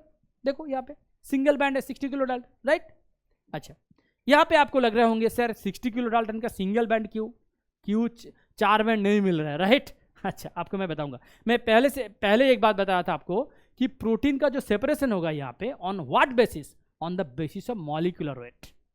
तो यहाँ पे मॉलिक्यूलर वेट 60 है, चारों का 60 है molecular weight, तो आपको single band ही मिलेगा. यहाँ पे आपको डबल बैंड नहीं मिलेगा. डबल बैंड तभी मिलेगा जब दोनों का मॉलिक्यूलर वेट डिफरेंट होगा. ठीक है, you pay attention to next examples and so you will understand. Okay, अच्छा देखो नेक्स्ट है HDS PAGE plus beta marker ethanol. मैंने पहले आपको बताया बीटा मार्कर इथेनॉल हम तभी डालते हैं जब कोई सब यूनिट डाइसल्फाइड बॉन्ड से स्टेबलाइज्ड हो. तो इसमें तो बीटा मार्कर इथेनॉल डालने का कोई बात ही नहीं है. क्योंकि there is no disulfide bond linkage, फिर भी आप डाल दो ठीक है. Will it make any difference? Will you expect any sort of additional bands? No, you will get as usual like HDS page. Since these are not stabilized by disulfide linkage, so even if you add beta marker ethanol or even if you don't add beta marker ethanol, that will not bring any sort of changes. Understood? तो इसीलिए यहाँ पे beta marker ethanol डालने का जरूरत है ही नहीं, फिर भी आप डालो तो आपको 60 किलो डाल्टन में बैंड मिलेगा. ठीक है. अच्छा, यहाँ पे मैंने और एक चीज़ बताऊंगा. हो सकता है कि बहुत सारे स्टूडेंट का दिमाग में अभी ये चल रहा हो कि सर यहाँ पे 60 का 4 बैंड है, यहाँ पे आपको बैंड ऐसे मिल रहा है. ठीक है. अगर मान लीजिए कि ऐसा प्रोटीन है जिसमें सिंगल सब यूनिट है, मैं वो बताऊंगा आपको. देखो, 2 प्रोटीन 1 एंड प्रोटीन 2. ठीक है. यहाँ पे मान लीजिए कि इसका 4 सब यूनिट है एंड चारों का मॉलिक्यूलर रेट है 50 एंड यहाँ पे सिंगल ये है 50. तो इसका नेटिव में सिंगल बैंड आएगा, इसका भी नेटिव में सिंगल बैंड आएगा. सॉरी, सिंगल बैंड आएगा. इसका आएगा 240, इसका आएगा 200, सॉरी,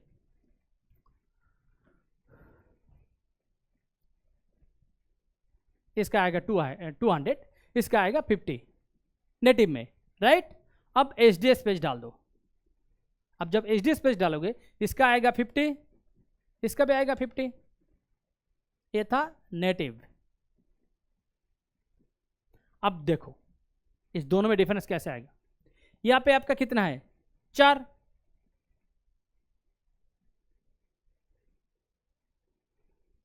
अब देखो डिफरेंस देखो. Could you follow anything? What is the difference? देखो, band position will remain same, but band thickness will differ.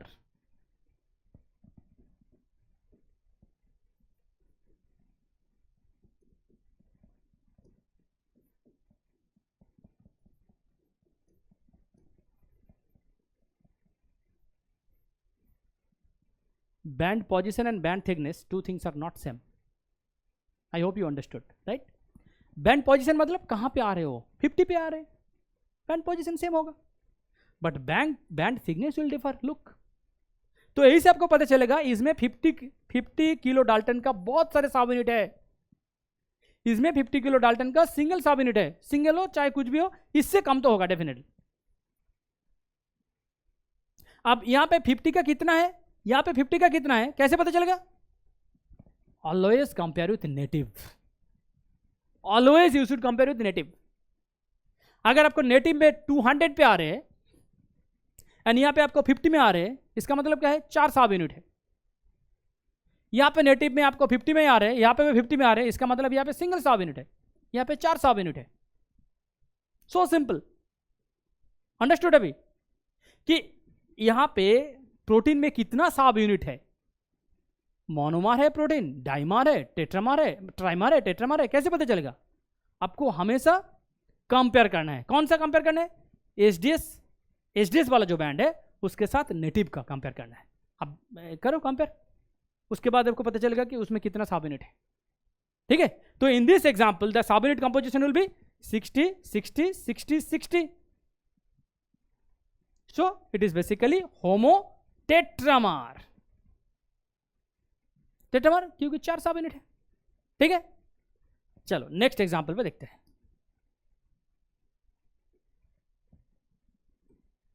देखो एग्जांपल 2. यहां पे भी 4 सब यूनिट है.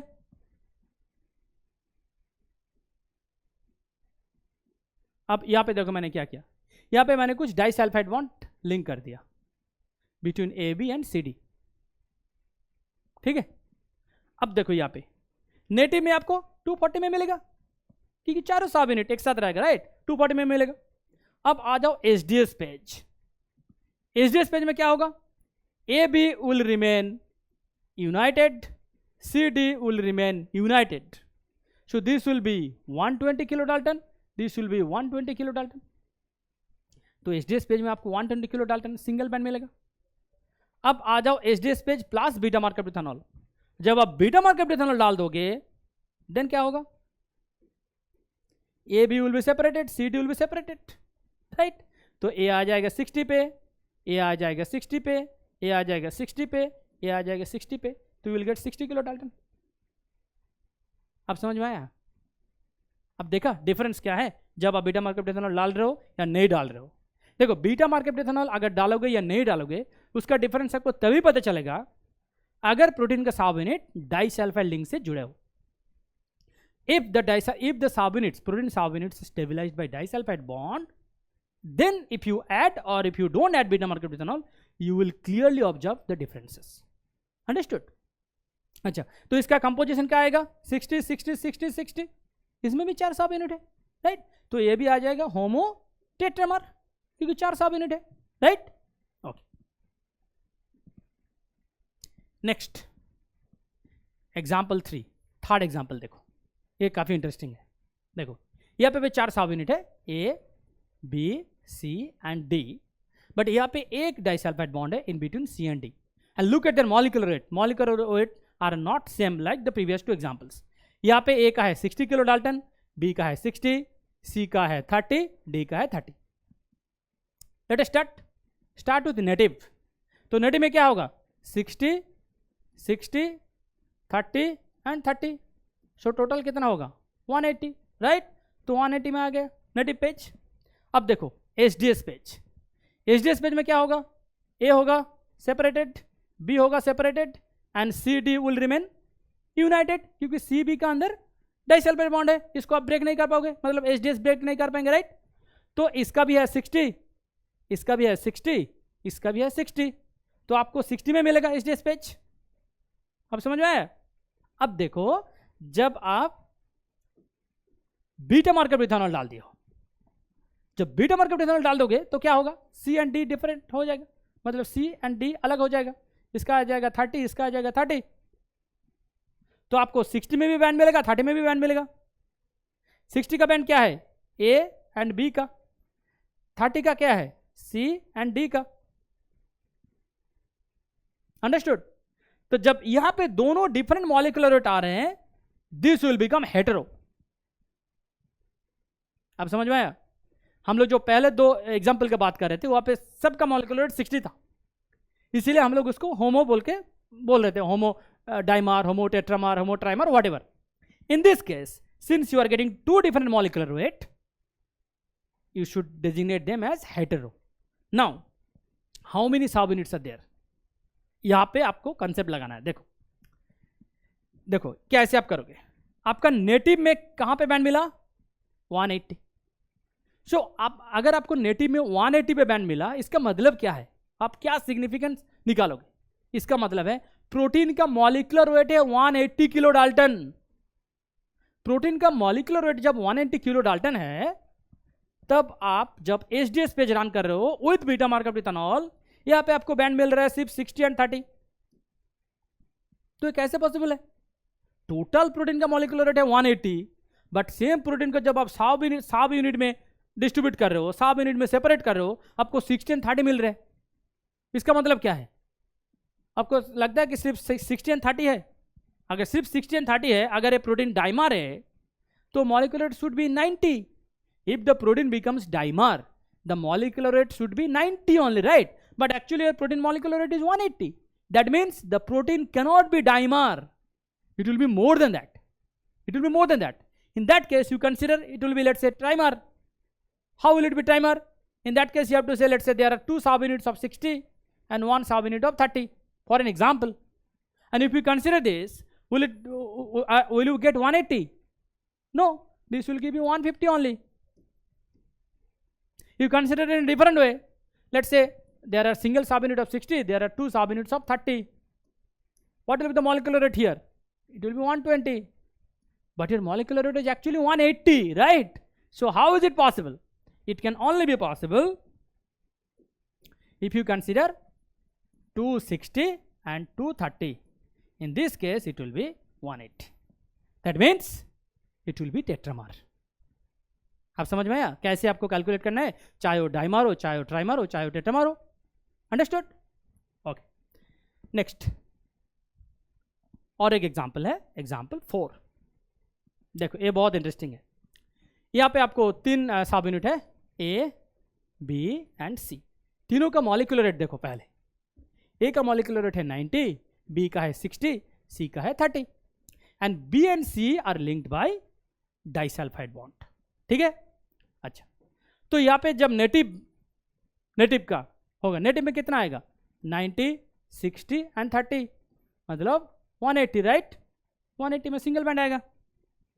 अब आ जाओ एचडीएस पेज।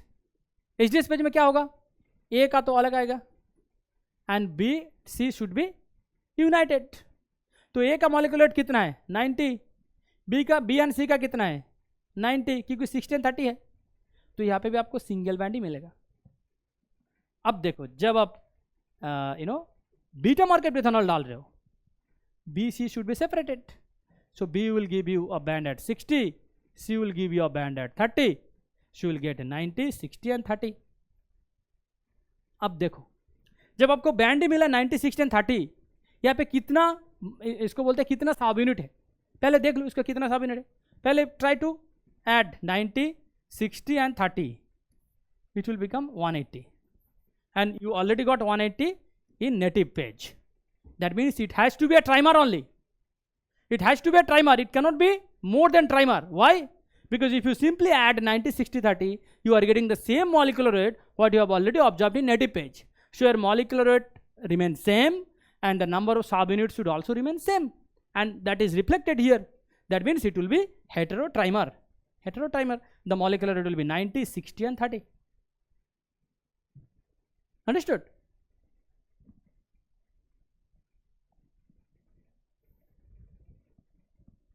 देखो, थैंक यू बोलने से पहले मैं फिर से कुछ चीजें आपको याद दिलाऊंगा। नंबर 1, एचडीएस पेज एक ऐसा पार्ट है बायोकेमिस्ट्री का या मॉलिक्यूलर बायोलॉजी का या biophysical technique, what ever you से, ये टोटली कंसेप्चुअल है। यहाँ पे मेमोरी बेस्ड कुछ है ही नहीं, पूरा कंसेप्चुअल है। एंड यहाँ से आपको क्वेश्चन मिलेगा, बहुत सारे क्वेश्चन मिलेगा, राइट। तो यहाँ पे इतना सारा क्वेश्चन मिलेगा, मैं बता रहा हूँ हर एक एग्जाम में कम से कम 2 क्वेश्चन तो मिलेगा ही मिलेगा। हर एक एग्जाम में 2 क्वेश्चन मिलेगा। अगर 2 क्वेश्चन भी अगर आप सही से कंसेप्ट लेके जाते हो, you will definitely get correct, because it is very difficult to make it incorrect if you get the concept, isn't it? So thank you so much for your attention on HDS page. Thank you.